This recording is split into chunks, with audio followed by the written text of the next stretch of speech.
At first thought, it's hard to see what punk rockers and medieval maestros might have in common.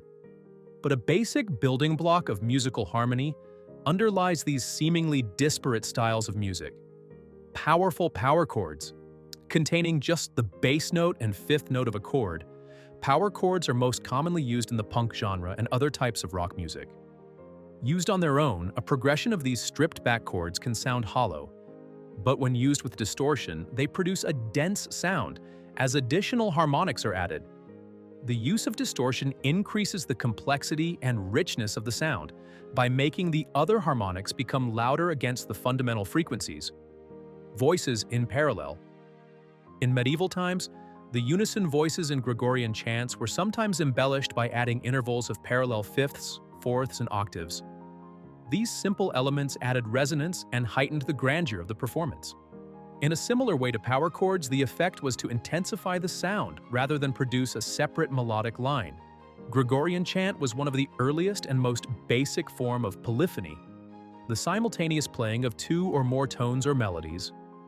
In the Renaissance period, there was a significant increase in musical complexity featuring more expressive melodies and structured harmonies.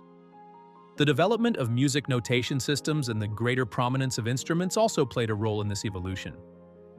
The practice of classical counterpoint, where polyphony developed into a compositional technique, emphasizes the independence and distinctiveness of each musical line. This more complex style didn't play well with perfect intervals. Parallel fifths are so consonant that the frequencies blend into the one tone, and the sound of individual notes is lost. And it can make it more difficult for a cappella voices to sing, as the notes meld into each other, though the monks were obviously skilled at this, casting out the consonants. So composers largely banished the use of parallel fifths or consecutive fifths from around the Renaissance period through later periods of the Baroque, Classical, Romantic periods, together known as the Common Practice period, and into the early 20th century. The simpler sound of consonant intervals was seen as old-fashioned and unsophisticated compared to the richer, fuller sound of classical harmony. Classical composers didn't always avoid parallel fifths, as the independence of voices was not always the intention. In this piece by Edvard Grieg, for example, the two parts of parallel fifths are clearly meant to imitate and reinforce the sound of ringing bells. Today, the rules around parallel fifths have become less strict, and these perfect intervals are often found in jazz music and film scores. Depending on the context, composers may avoid consecutive fifths or employ them deliberately to create a particular sound.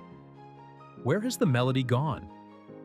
Meanwhile, the melodic complexity we saw in centuries past is not generally echoed in today's popular music. Classical music often featured key changes or modulation, sometimes multiple times in longer pieces. However, this compositional technique is relatively rare in mainstream pop, although there was a period in the second half of the 20th century where it wasn't uncommon to have a key change in a pop song.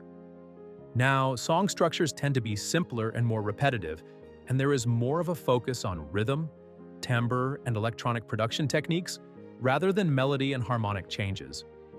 So when Sabrina Carpenter makes a melodic variation of 3 semitones in one of her songs, it causes quite a stir.